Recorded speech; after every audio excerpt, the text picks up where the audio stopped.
Hello everyone, I'm Patzkowsky, and I will be doing my speech on the consequences of certain unsafe types of driving, and hopefully I want to persuade you guys to maybe drive a little bit safer.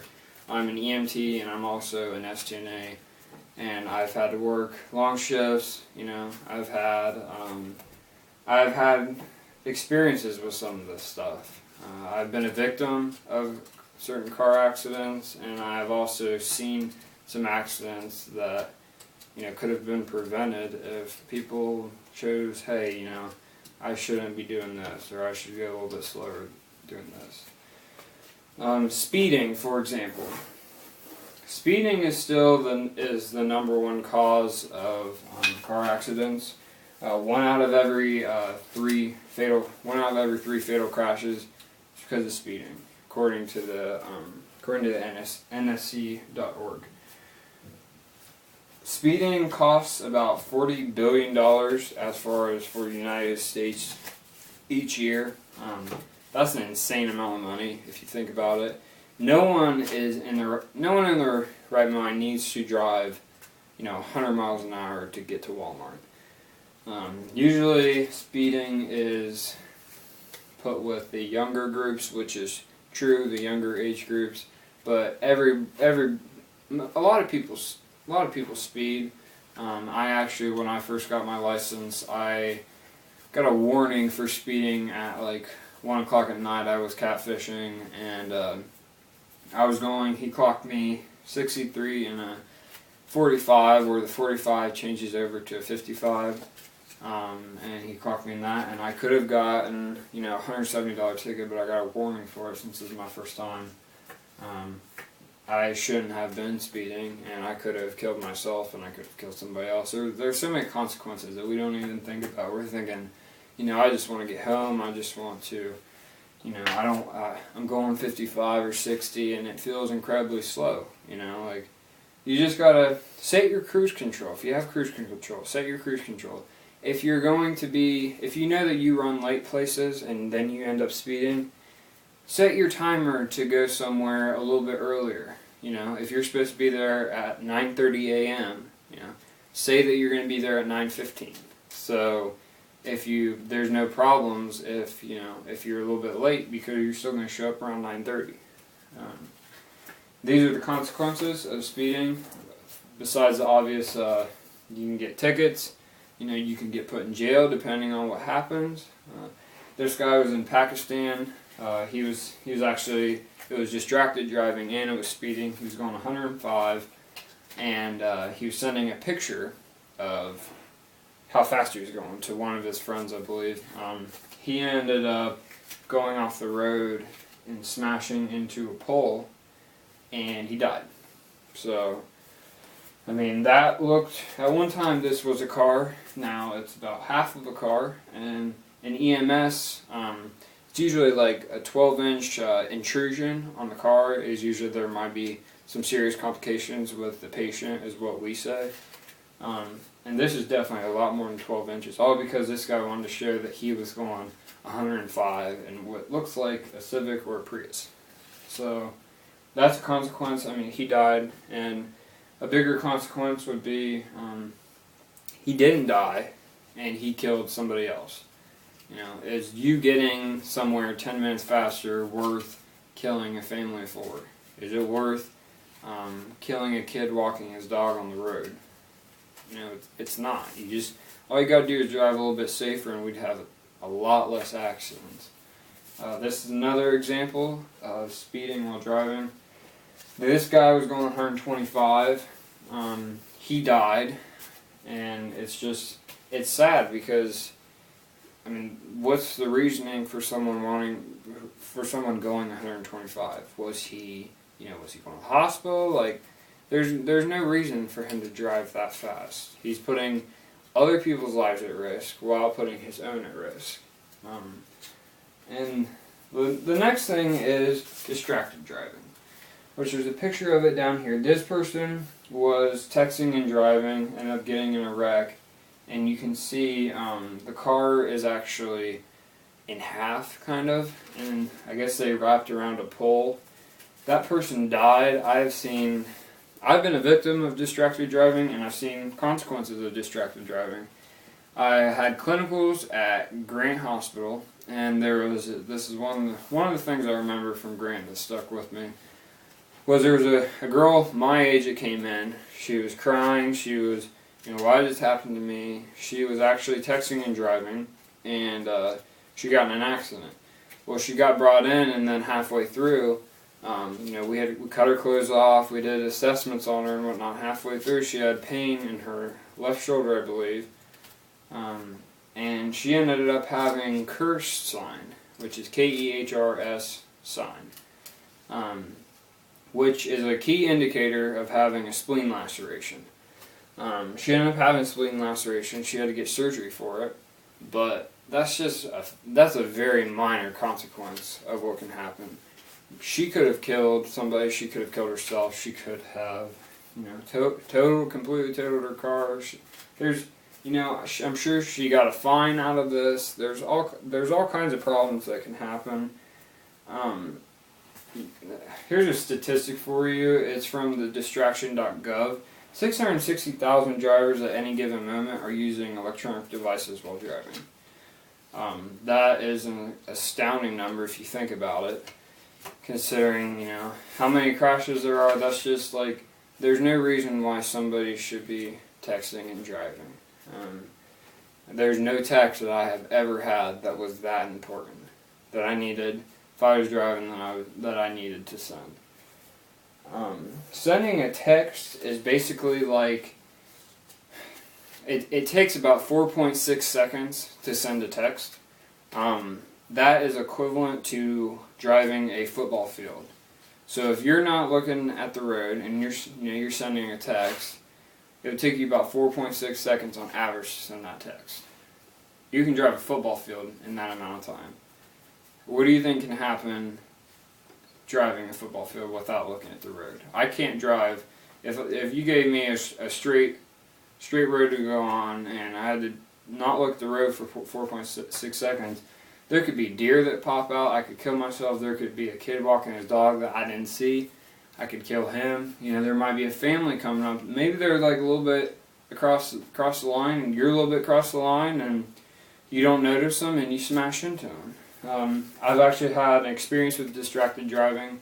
I was 15 and a half, and I was driving with my parents coming home from Walmart, I believe, and near my house, about a mile from my house, there's a real sharp turn. I had a lady in a big Yukon, like suburban type thing. I was driving on a Malibu. I was on the right side of the road. She's on the left side of the road. She wasn't paying attention, and she said that my car, she didn't see me. She said that my car blended in with the snow because they're both white. She ended up hitting me head on. I was as far over as I could get because I saw her coming, and there was no way to avoid it. Smashed me head on. I busted my nose, broke it.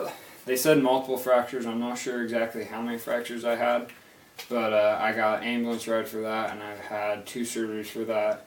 One just to set it back in place, and then one reconstructive surgery. A lot of pain, a lot. I had to go to school with a cast on my nose, and I basically broke it. I broke it off the steering wheel.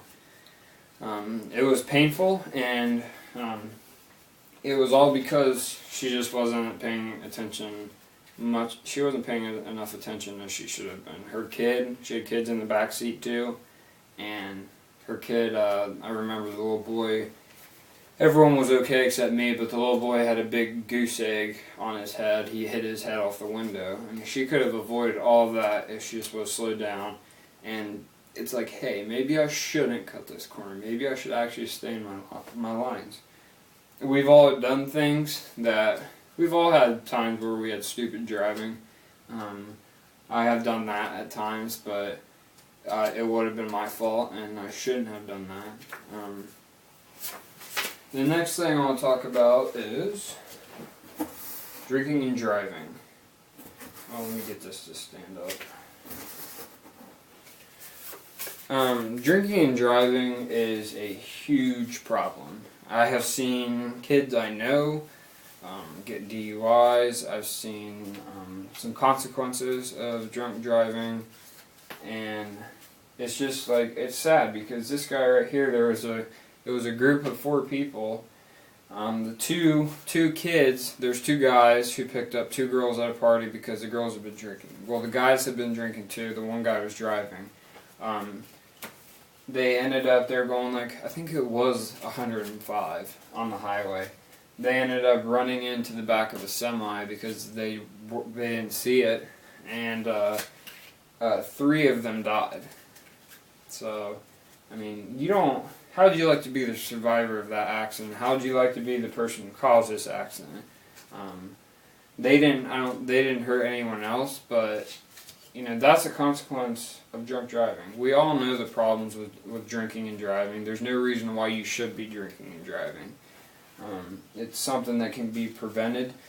If no one can be there to be your designated driver, to be able to pick you up, etc., don't go out and drink. It's simple. It's simple to me, and I'm only 21. You would think I would be, out like partying it up and throwing back bottles and whatnot, but that's just, for one thing, that's not me. And I'm an EMT, so I've seen some of the consequences of what can happen, and these are consequences that can happen. Like this car right here, this guy went off the road and he wrapped around a pole. This guy's dead. It's just, here's this other accident here. This is all stuff that can happen. A DUI also, you may get a felony for it, and as far as nursing and careers go, that can be something that you might be getting fired for. And also, if you are a nursing student, or if you're just, if you're looking to get a career, a felony kind of takes you out of a lot of things. You don't want to put yourself in this spot. There's no reason why you should be drinking and driving. I said that earlier, but it's a privilege to drive. It's not a privilege to drink and drive.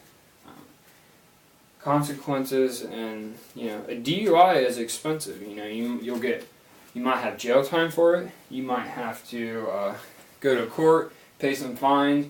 You might kill somebody. You might kill yourself. Total your car more than likely, depending how it is. If you're lucky, a cop pulls you over as soon as you leave the bar, and you learn your lesson. But hopefully you guys choose not to follow this path, because this can be one of you guys.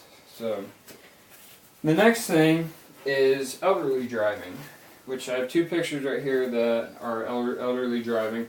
First picture, it looks to be a hospital, and the older lady right here went off the side of a little cliff type thing there, and she probably shouldn't be driving.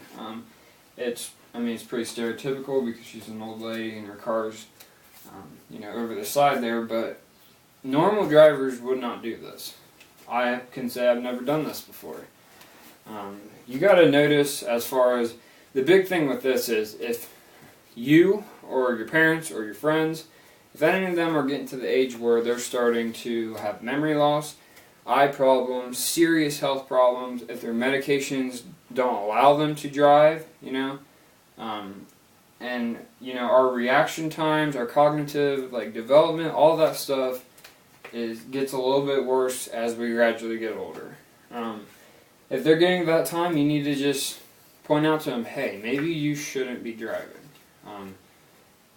Show them some of the consequences. I actually, just a couple weeks ago, my car got ran into by an old lady, and what I should have done was told her, I was thinking about showing her my leg and being like, this is what can happen. If you shouldn't be driving, you need to find somebody who can take you places. That's what you need to do. You need to inform people like, hey, if I can help you on some of these days, or we can find somebody to help take you somewhere if you need to go somewhere. I know a lot of people seem like they lose their independence when they get older and they feel like they can't drive anymore, but I would much rather lose my independence than kill somebody or cause this. This is a picture of my leg. This was due to I was at I worked for Mid-Ohio Ambulance. I was at Homestead, which is a nursing home. We were unloading a patient out of the back of an ambulance. I was backed up to the sidewalk, and there was an older lady, I think she was 87. She jumped the curb and gassed it, cut the wheel. Apparently she passed out. She's had problems of passing out. And we got the patient pushed back in the vehicle, and I got smashed in the back and the legs there, and I ended up, I've had probably, I don't know what you consider surgeries, but I've had 7 to 10 surgeries, and I've had PICC lines, I've had infections, I've had ACL surgeries, I've had multiple cleanings on my leg because of the infection. I had this big wound back here that was due to, what I think it was due to was a license plate. I know a lot of you probably aren't very skittish because, STNAs, we see a lot of stuff, bed sores, etc. A lot of you might think this is kind of cool to look at, but it's very painful. I was life flighted because of it, because at the time they couldn't find a pedal pulse in my foot, and it was something I needed life flighted for. So I've had a lot of problems with that, and I'm finally getting better after a year.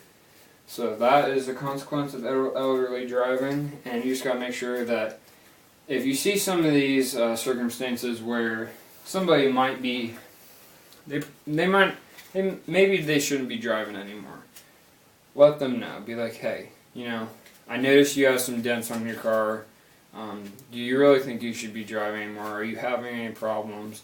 And there's always, there's Lancaster Public Transit, there's people, a lot of people have relatives, and you might be able to plan it out, so if they have a doctor's appointment, or if they want to go somewhere on this day, maybe you can take them there on that day. Maybe you're off that day. Maybe you can plan it out so, maybe you plan it out so on Wednesdays you could have them, do their stuff on Wednesday, because Wednesday is one of your days off. So just remember, some of the consequences, I doubt anybody will forget this for a little while. But the next thing is too tired to drive, which is also drowsy driving. There was a study that was done, and it was a New York City study, and out of 150,000 drivers, 4.2% of them reported that they fell asleep while driving. I have, due to this accident, I haven't had a lot of later time as far as working, but I have had to work long shifts, and I know how tiring that can be. I know that STNAs, some of you guys are going to have a very hard job. It's going to be a stressful job, and maybe you work night shift because you get paid more money. You just like night shift, but you need to at least be getting your normal amount of hours. If you're supposed to work a night shift, make sure that you have 7 to 9 hours. It varies with people as far as what they need, but it's been proven that 4 hours or less of sleep can cause a decrease in performance. Your reaction time is going to slow, and some of these, even though some of these are speeding, drinking, and driving, this can be you. Just because you were working late and something happened, and you got tired and you fell asleep on the highway, or you fell asleep on a back road and just went off the road. If you're that tired, sleep it off in your car. Find maybe somebody else can pick you up. If you work multiple jobs, maybe you're not tired for the first job, but you're always beat by the second job. Maybe you can have somebody pick you up from your second job. Those are just things that you should consider. I know a lot of you are like, well, I don't have anybody to pick me up. I'm going to drive even if I am tired, which that may be the case, but you got to be aware of, there's a point where you should say, hey, I shouldn't be driving right now. And if that gets to the point, well, let somebody know. There's no reason why you should put somebody else's life at risk, put your life at risk, just because you want to get home right after you get done working or get done doing whatever it is. Those are all consequences of things that can happen. And does anybody have any other questions?